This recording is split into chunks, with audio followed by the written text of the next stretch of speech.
명절 대목을 앞두고 모처럼 활기를 띤 전통시장. 떡집 사장님이 자신 있게 내미는 건 쫀득한 맛이 일품인 찰떡입니다. 떡 보내셨다고 제가 들었는데 예, 예. 어떤 떡 보내셨어요 그때? 아, 찰떡 여러 가지로 해갖고서는 갔거든요. 이런 거. 이런 거. 찰떡. 예, 이런 종류. 예, 색깔. 가장 인기 있는 건 어떤 떡들이잖아요? 아, 지금은 이 찰떡하고 그런 데는 보통 이 찰떡이 제일 많이 가요. 이번에 찾은 곳은 청가물 상점입니다. 선생님 그때 어떤 거 보내셨어요? 기억나세요? 그때 바나나. 바나나는 왜 바나나 선택을 하셨을까요? 바나나가 여러모로 먹기도 편리하고 사람 손이 많이 가지 않고 그래서 보관도 좀 오래. 네 보관도 오래 할 수 있고 두고 먹을수록 맛도 있고 하니까 그게 다른 것보다는 좋죠. 어디론가 바나나를 보냈다는 사장님. 그것도 한두 송이가 아니라 박스채였다는데요. 바나나 박스네 이런 거. 한 박스를 다 보내셨어요? 몇 박스 보내셨어요? 그때 몇 박스 갔죠? 6박스. 6박스. 감사의 마음을 전하기 위해 좋은 상품으로만 엄선했다고 합니다. 좋은 거 보내셨어요? 그럼요. 그것도 제일 좋은 걸로 보내드렸죠. 진심 어린 응원과 감사의 마음을 담아 각자 판매 중인 대표 상품을 보냈다는 시장 상인들. 금액으로 치면 100만 원 상당에 달하는데요.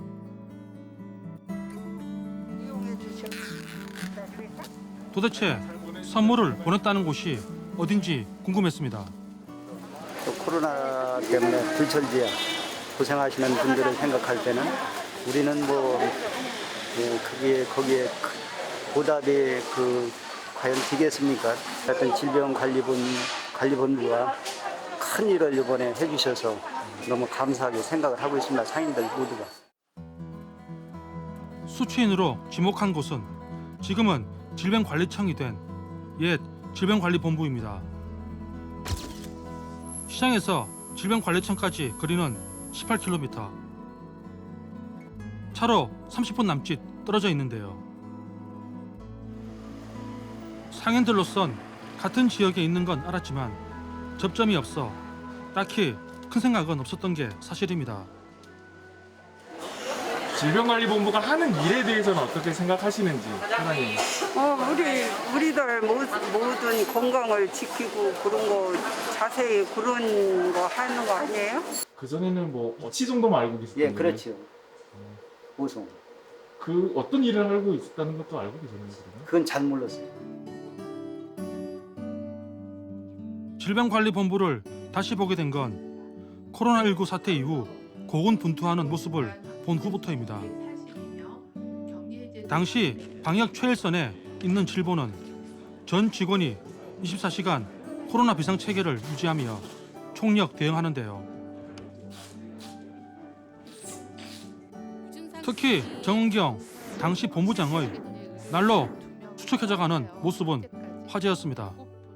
저희 방역대책본부의 직원들이 업무의 부담이 크긴 하지만 잘 견디고 잘 진행하고 있다. 그 정도 답변 드리겠습니다. 질병관리본부가 방역 컨트롤 타워로서 역할을 해낸 덕분에 한국은 코로나19의 대유행에도 세계의 모범으로 자리 잡습니다.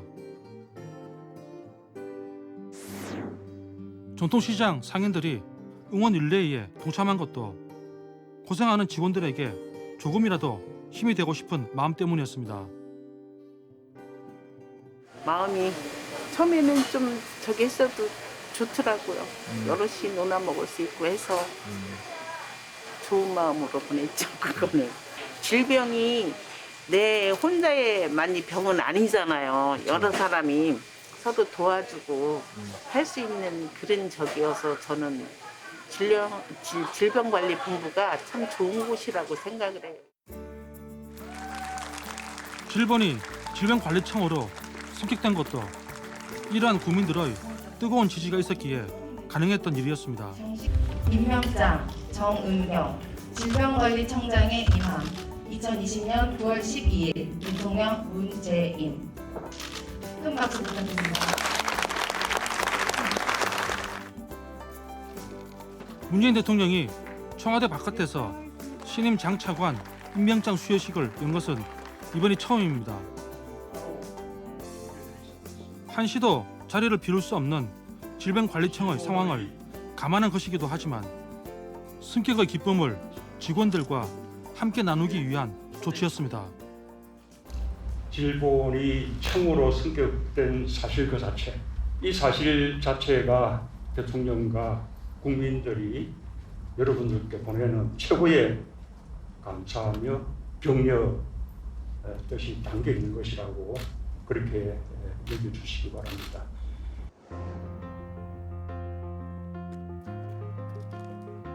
질본 코로나19 사태를 겪으면서 국민들이 가장 신뢰하고 애정하게 된 단어입니다. 하지만 이 익숙한 질본 대신 앞으로는 질병관리청으로 불러야 합니다. 지난달 12일 보건복지부의 부분 조직에서 중앙행정기관인 외청으로 승격했기 때문입니다. 사실 오래전부터 감염병 전문가들 사이에서는 질병관리본부의 청 승격은 염원이었습니다. 각종 질병의 원인 규명을 위해 세워진 국립보건원이 질병관리본부로 확대 개편된 건 2003년 사스 사태를 맞으면서입니다.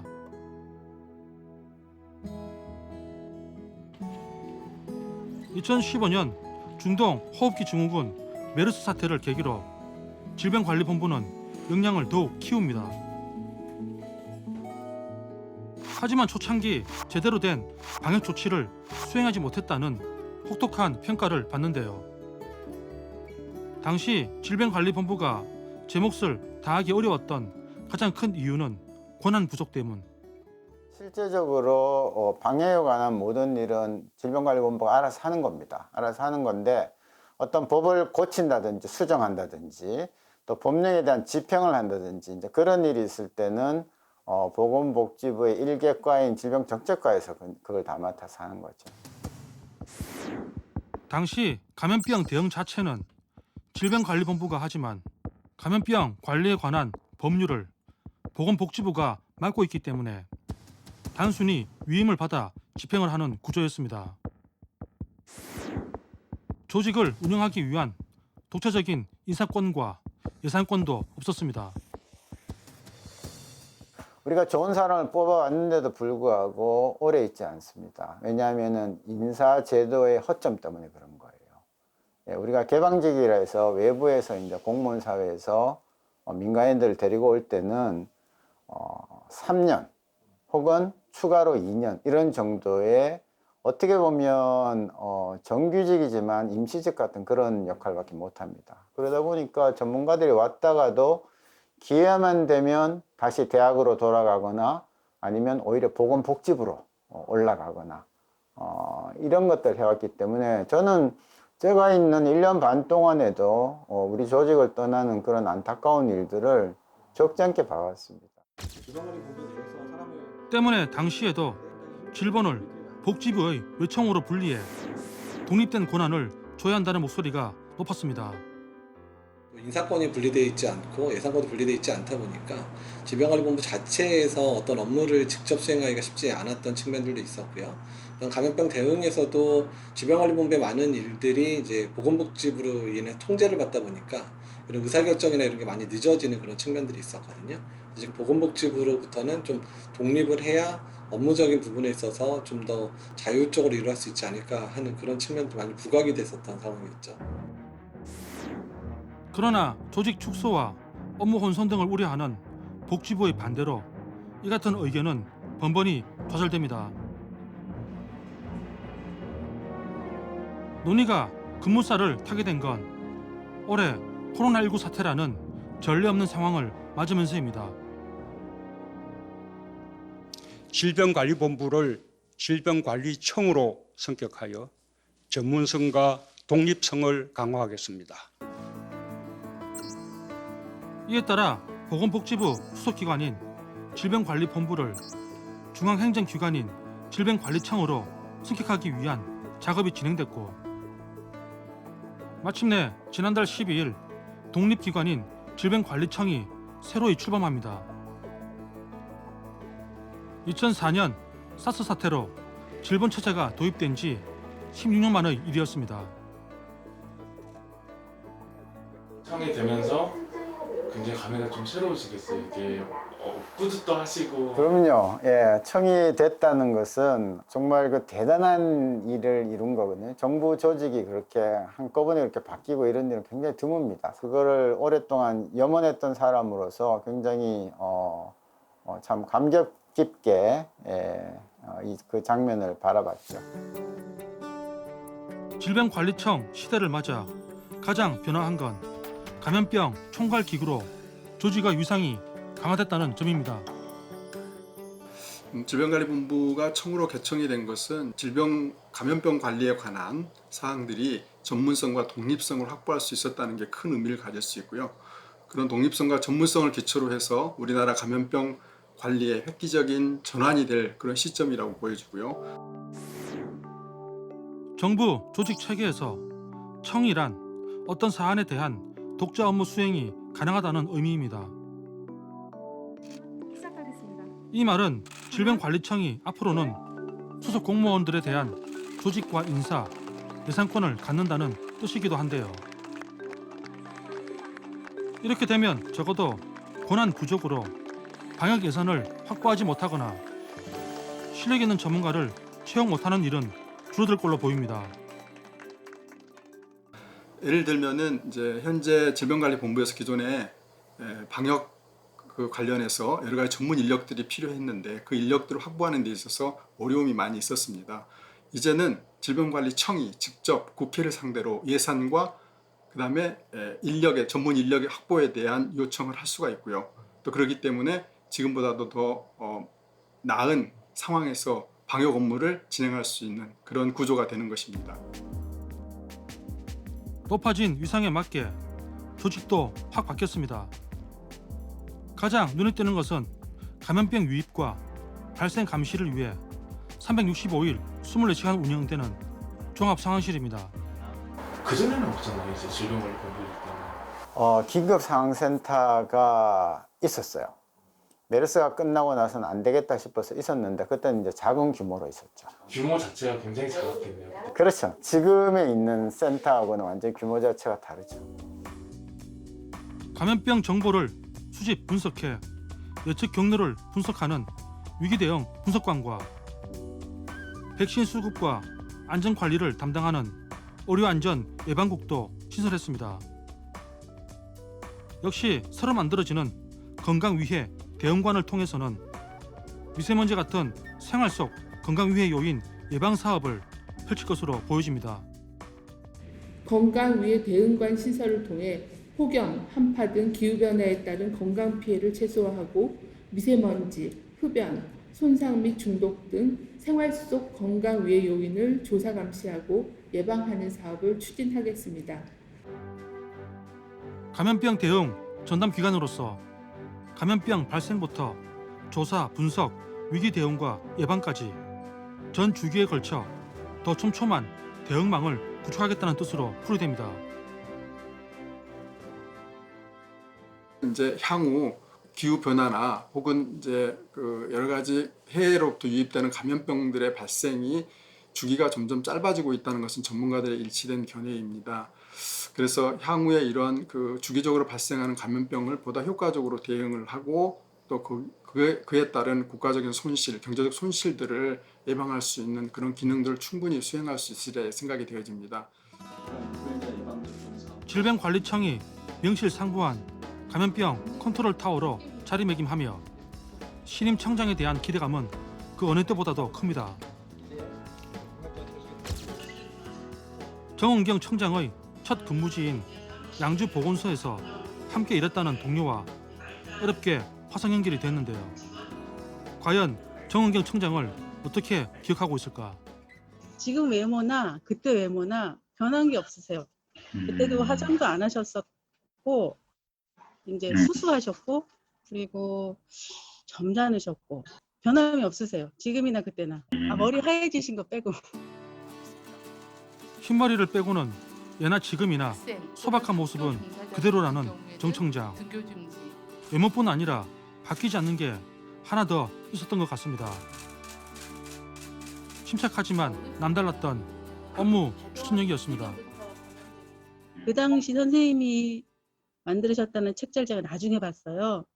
그걸 어머 정은경 선생님이 하셨어? 그러면서 이제 서로 놀래면서 와 진짜 고생하셨다. 이걸 어떻게 다 하셨나. 그리고 그 당시 90년대 초반이니까 디카도 없을 때였거든요. 사진을 찍어서 아래아 파일 한글에 옮겨서 이렇게 사진을 그런 거를 이제 고급 기술이죠 말하면 그런 거를 시행하면서 계획서를 만드시는데 중추적인 역할을 하셨다고 제가 들었고 당시 지역 보건의료개혁이 막 도입됐던 시기라 공무원들은 능동적이고 적극적인 보건사업 계획을 수립해야 했다는데요. 이는 중앙정부에서 계획을 하달하던 기존 방식과 180도 달라진 시스템.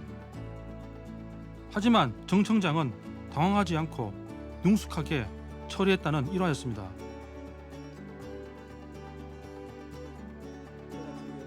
약 7년 전 정 청장을 처음으로 만났다던 이재갑 교수 역시 가장 인상적인 기억으로 정은경 청장의 책임감과 소통을 꼽았습니다.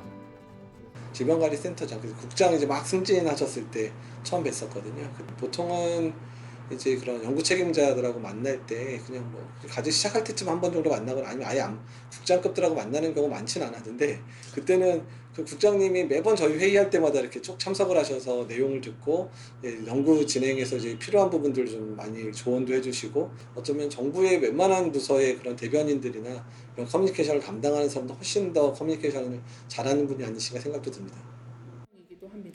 기대감이 큰 만큼 부담이 될 수도 있지만 신임 청장의 포부를 다시 한번 새기며 지금의 코로나 사태를 꼭 극복하기를 기대합니다. 아직 우리는 태풍이 부는 바다 한가운데 있지만 질병관리청이라는 새로운 배의 선장이자 또 한 명의 선원으로서 저는 여러분과 모두와 끝까지 함께 이 항해를 마치는 동료가 되겠습니다. 코로나19 사태에서 지역사회 방역의 천방 역할을 한 것은 전국의 지자체와 시군구 보건소, 선별 진료소 등이었습니다. 때문에 확산세는 저지할 수 있었지만 감염병 전문 인력 부족과 진단검사의 한정 등 편차가 컸습니다. 때문에 질병관리청 출범으로 인해서 지역 방역 역량을 얼마나 끌어올릴 수 있을지 관심이 쏠리고 있습니다.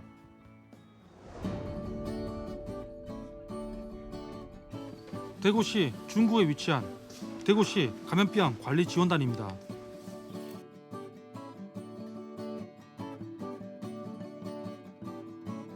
평상시에는 전염병 예방과 관리, 교육, 홍보 등의 업무를 하고 대규모 감염병이 발생하면 현장 역학조사 같은 지역 감염병 대응 지원을 맡고 있습니다.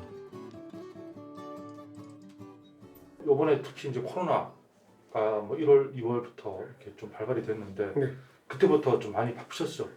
그렇죠. 네. 대규모 유행이 있으면서 지자체의 보건과 총력적으로 시 전체가 대응을 하는 데 있어서 감염병 관리 지원단이 역학조사라든지 여러 가지 행정 지원이라든지 이런 거기서 살다시피 하는 정도로 많은 지원을 했다고 생각합니다. 코로나19 같은 감염병이 퍼지면 관리 대책 등의 정책 수립도 중요하지만 당장 바이러스의 확산을 감시하고 역학조사를 지원하는 지역 현장 대응이 더 중요해집니다. 문제는 감염병 지원단의 설치가 지자체별로 편차가 크다는 점입니다. 지역 감염 발생 같은 경우에는 뭐 그러니까 지자체별로 대응을 해야 되죠. 현재까지. 그럼 어떤 식으로 이제 단계로 거쳐가지고 대응이 되는 겁니까? 뭐 근본적으로는 보건소 조직 그리고 시 보건과의 조직 이 대응을 하는데 또 특히 공무원분들은 네네. 이 자꾸 이게 이동 네네. 발령이 있더라고요. 네네. 그래서 한 곳에서 쭉 있으면서 어떤 지식이 쌓여가고 노하우가 이렇게 쌓여가기가 좀 어려운 그런 면이 있습니다. 설상가상 감염병 컨트롤 타워인 질병관리청은 지역사회의 방역 기능을 지원할 별도의 지방 조직이 없는 상황입니다. 쉽게 납득이 가지 않는데요. 각각 동물과 식품을 다루는 기관에도 있는 지방 조직이 사람의 목숨을 다루는 질병관리청에는 없는 것입니다. 질병관리본부가 지방자치단체 그리고 지역사회에 있는 의료기관과의 협업을 이루기 위해서는 하부 조직이 있어야 됩니다. 그런데 본부 시절에서는 사실은 그런 하부 조직이 없었습니다. 결국 중앙과 지방이 따로 움직이는 거죠. 하물며 자체적으로 각 지역에 맞는 방역 시스템을 개발을 해서 운영을 하고 그다음에 중앙 정부와 논의를 한다든지 하는 그런 것들은 바랄 수도 없는 것이죠. 그래서 추진 중인 게 전국 5개 권역별로 설치되는 질병 대응 센터입니다. 권역별 질병 대응 센터는 감염병의 특성을 고려하여 수도권, 충청권, 호남권, 경북권, 경남권 등 5개 권역에 각각 1개씩 총 5개가 설치되며 제주도는 지리적 여건 등을 감안하여 출장소를 설치하도록 하였습니다. 지역 단위의 체계적인 감염병 대응을 위해 설치되는 질병 대응 센터는 평상시엔 감염병 취약 지역과 고위험군 조사 등을 맡게 됩니다. 그러다가 코로나19 확산과 같은 위기가 닥치면 단일 지자체가 혼자 감당하기 어려운 역학조사, 진단 분석을 지원하게 되는데요. 질병대응센터가 구심점이 돼 지자체와 협력함으로써 지역사회 방역 능력은 보다 탄탄해질 것으로 기대가 됩니다.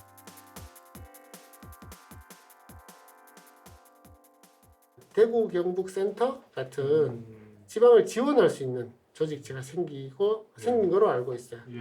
역학조사관들이 와 있고 또 행정조직이 있음으로써 시보건과를 지원하고 또 저희 같은 저희들은 시보건과와 주로 관계를 하잖아요.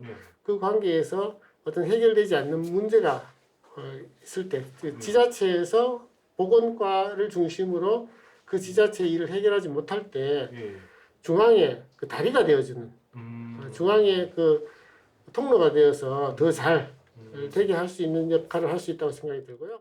감염병 대응의 가장 중요한 대응 전략 중에 하나가 신속한 대응이거든요. 근데 이제 그런 신속한 대응이 가능해졌다는 것이죠. 질병대응센터 신설과 연계해 지자체의 감염병 대응 인력도 보강됩니다. 먼저 시도 본청에는 권역별 질병대응센터와 협력체계 구축을 위한 감염병 정책 전담 부서가 설치가 되고요. 시도 보건환경연구원에는 감염병을 전문으로 검사 연구하는 기구를 설치하고 관련 인력도 보강해 검사 물량 폭증에 대비할 수도 있게 됩니다. 마지막으로 전국 256개 보건소의 현장 대응 인력도 증원되는데요. 이렇게 늘어나는 800여 명의 인력은 역학조사와 선별진료소 운영, 환자 이송 등을 담당하게 됩니다.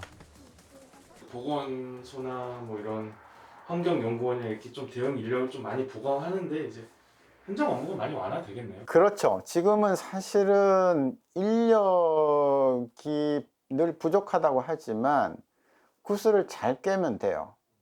그래서 시도 방역 인력, 보건소 인력, 그다음에 보건환경연구원에도 사람들이 있고요. 대응센터에 지금 중앙에서 나가 있는 사람들이 있기 때문에 그다음에 이제 각 지역에 있는 국공립 그 공공병원들이 있지 않습니까? 거기를 잘 엮어가지고 그 오케스트라를 지휘하는 역할을 각 지역에 가 있는 지역 그 질병청에 가 있는 대응센터에서 해준다면 잘 될 수 있으리라 그렇게 봅니다.